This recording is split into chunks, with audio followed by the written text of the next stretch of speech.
Shalom, selamat hari Minggu anak-anak yang ada di rumah. Puji Tuhan, hari ini kita masih punya kesempatan untuk beribadah kepada Tuhan. Mari anak-anak di rumah, kita mau siapkan hati kita, siapkan pikiran kita dan seluruh hidup kita untuk beribadah kepada Tuhan pada hari ini. Mari kita mengangkat pujian kita dan juga menyembah Tuhan dengan lagu Selamat Pagi Bapa.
Sebelum ibadah kita mulai, mari kita berdoa kepada Tuhan. Bapa di surga, kami bersyukur untuk kesempatan beribadah yang Engkau izinkan kepada kami semua pada hari ini. Kami mohon urapan-Mu yang ajaib mengurapi kami semua agar kami bisa mengerti apa yang Tuhan kehendaki dalam hidup kami. Dan biarlah segala ibadah kami pada hari ini menjadi kemuliaan bagi nama Bapa di surga. Terpujilah Engkau Tuhan dari sekarang sampai selama-lamanya. Amin. Masih ada sukacita anak-anak? Mari kita memuji Tuhan. Kita tunjukkan kekuasaan Tuhan kita bernyanyi Allahku besar.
Shalom anak-anak sekolah minggu.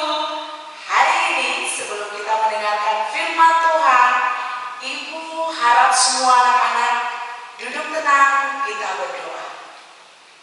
Bapa Surgawi yang kami kenal di dalam nama Tuhan kami Yesus Kristus, kami sudah memuji dan memuliakan nama-Mu, dan saatnya kami akan mendengarkan dan menyaksikan kebenaran firman Tuhan.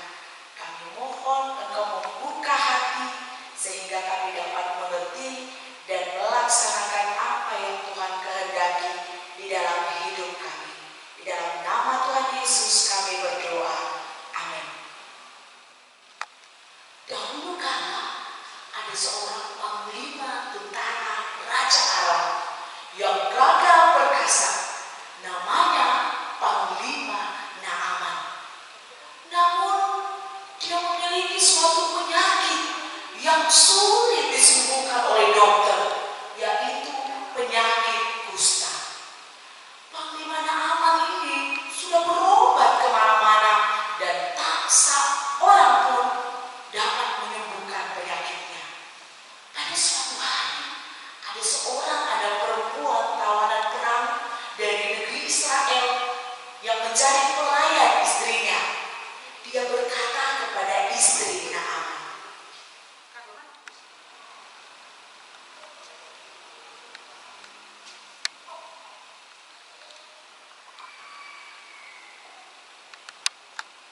sekiranya Tuanku pergi kepada Nabi di Samaria itu, pastilah Nabi itu akan menyembuhkan Tuanku.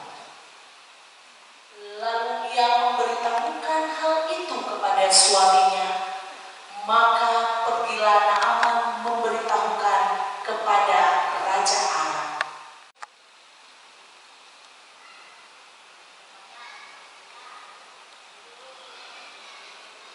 Salam, Baginda. Wanita Israel mengatakan bahwa ada seorang nabi di Israel yang bernama Elisa, bisa menyembuhkan segala macam penyakit. Izinkanlah kiranya hamba menemui dia sehingga penyakit hamba boleh disembuhkan. Pergilah, aku akan mengirimkan surat kepada Raja Israel. Terima kasih, Baginda. Lalu pergilah Naaman menemui Raja Israel.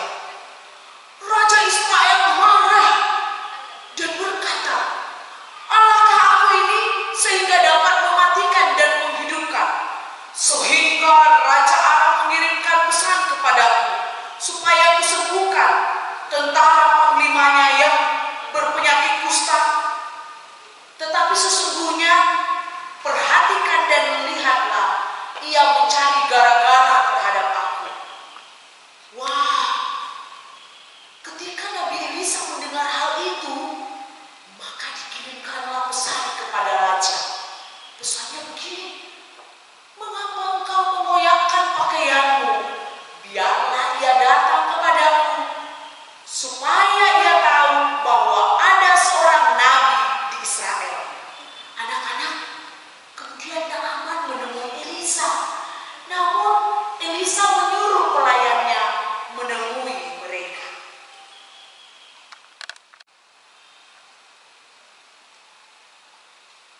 Salam Tuanku. Ada apa kerana? Tuanku Elisa menyuruh hamba untuk menyampaikan pesan ini kepada Tuanku.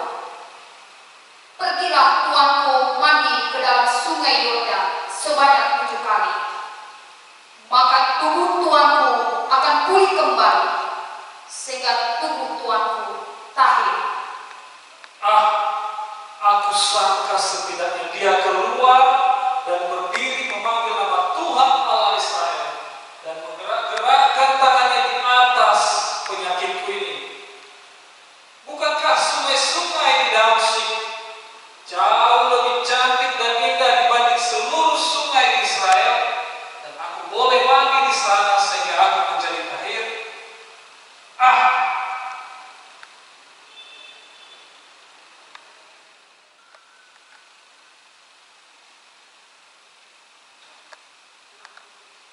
Tuhan, seandainya Nabi itu menyuruh perkara yang sukar kepada Tuanku, bukankah Tuanku akan melakukannya?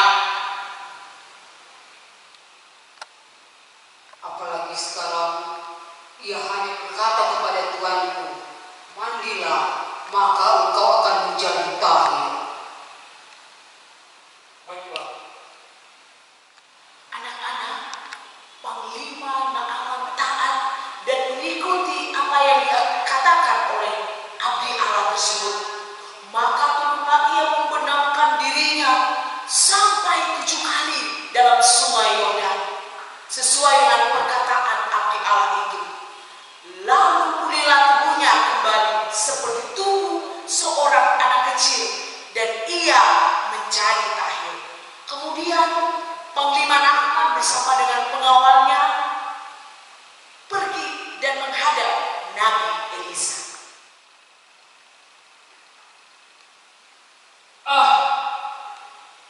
Aku sembuh, aku tahir.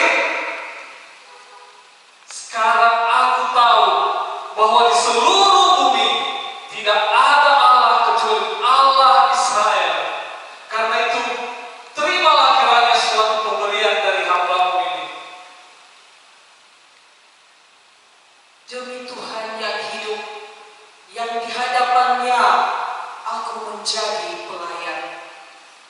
Sesungguhnya aku tidak akan menerima apa-apa.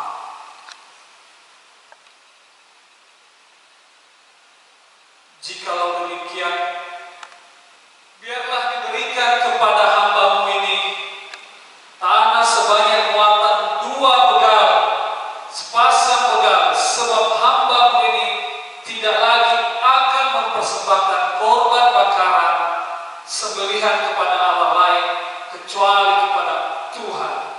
Dan kiranya Tuhan mengampuni hamba-Mu ini. Pergilah dengan selamat. Anak-anak, setelah Naaman berjalan meninggalkan Nabi Elisa, maka berpikirlah Gehazi, bujang Elisa, abdi Allah itu.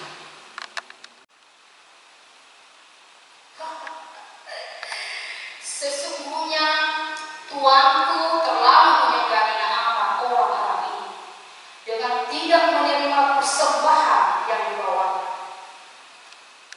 Demi Tuhan yang hidup, sesungguhnya aku akan berlari mengejar dia dan akan menerima sesuatu daripadanya.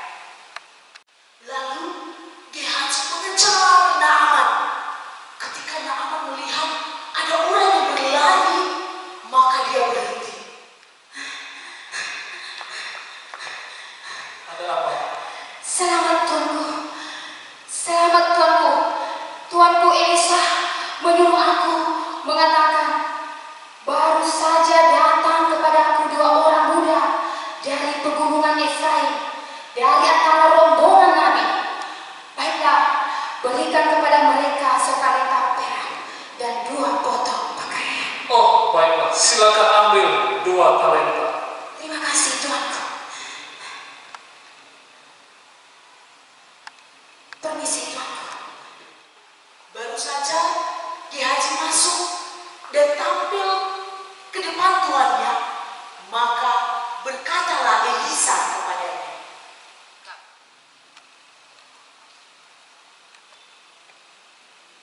"Dari manakah engkau, Gehazi?" Hamba tidak pergi kemana-mana tuanku. "Bukankah hatiku ikut pergi ketika orang itu turun dari atas keretanya mendapatkan engkau? Maka sekarang engkau telah menerima perak, dan dengan itu dapat memperoleh kebun-kebun, kebun zaitun, kebun anggur, kambing domba, lembu sapi, budak laki-laki dan budak perempuan. Tetapi penyakit kusta Naaman akan melekat kepadamu dan kepada anak cucumu untuk selama-lamanya." Maka keluarlah Gehazi dari depannya dengan penuh kusta, putih seperti salju. Ampuni aku Tuhan. Ampuni aku telah berdosa Tuhan. Ampuni aku Tuhan. Nah, anak-anak, baru saja kita mendengar dan menyaksikan cerita tentang Panglima Naaman yang sembuh dari penyakit kusta. Panglima Naaman senang sekali karena dia sudah sembuh, dia sudah tahir. Dan apa yang dilakukannya, anak-anak? Dia menceritakan perbuatan Allah yang besar yang sudah dia alami kepada seluruh yang ia temui, termasuk Nabi Elisa. Dia menceritakan kebaikan Tuhan di dalam hidupnya. Nah, anak-anak ibu yang ada di rumah, Pernahkah kita juga menceritakan kasih Tuhan yang pernah kita alami kepada orang lain? Ada banyak ya. Salah satunya, kita masih bisa bernafas, kita memiliki orang tua, diberi berkat melimpah. Kita harus menjadi saksi Tuhan dimanapun kita berada. Hari ini cerita Alkitab mengajarkan kita untuk mampu menceritakan perbuatan Tuhan di dalam kehidupan kita sehari-hari. Tapi pertanyaannya, bagaimana cara kita menceritakan perbuatan Tuhan di dalam hidup kita? Nah, ada dua hal. Yang pertama, mulailah dari diri sendiri. Kita menggunakan seluruh anggota tubuh kita untuk menceritakan kasih Tuhan. Mulai dari mulut kita, mata, telinga kita. Kita rajin berdoa, membaca kitab suci, taat kepada orang tua. Dan yang kedua, ketika kita sudah menerima kebaikan Tuhan, kita juga menjadi berkat bagi orang lain. Kita peduli dengan sesama kita yang membutuhkan, mau berbagi dengan orang lain. Nah, anak-anak ibu, ketika kita melakukan hal tersebut, maka kita akan menjadi surat Kristus yang terbaca. Demikianlah firman Tuhan. Mari kita berdoa. Ya Tuhan Allah Bapa kami, hari ini kami belajar kebenaran firman Tuhan, supaya kami mau menceritakan kebaikan-kebaikan Tuhan yang sudah kami alami di dalam hidup kami. Ajar kami selalu untuk menjadi saksi-Mu, mau berbagi dengan orang lain sebagai bukti kasih Tuhan yang sudah kami rasakan.